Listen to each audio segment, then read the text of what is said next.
दशदिक्पालदेवता देवतां नमः ओम आस्मस्वदे प्रतिजानिस्म स्वामे स्वमेव भवामः स्वाहा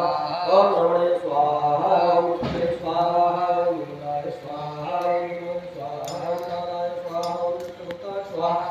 ओम अनंताय स्वाहा ओम शिवाय स्वाहा ओम सोमाय स्वाहा ओम अरुणाय स्वाहा ओम वसवे स्वाहा ओम नंदाय स्वाहा ओम विष्णुवे स्वाहा ओम विश्वकर्मणे स्वाहा ओम ऋग्वेदाय स्वाहा ओम यजुर्वेदाय स्वाहा ओम सामवेदाय स्वाहा ओम अथर्ववेदाय स्वाहा ओम अनिर्वचनं चतुर्वेदाय ओम दास्तु ओम योगे योगे नमस्कारं वादे वादे हवामहे सदा नमो चतुष्षष्टिबिन्दे स्वाहा ओम इदं विष्णुवे चक्रवे त्रये दाले दले पदं समूढमस्या गों स्वाहा।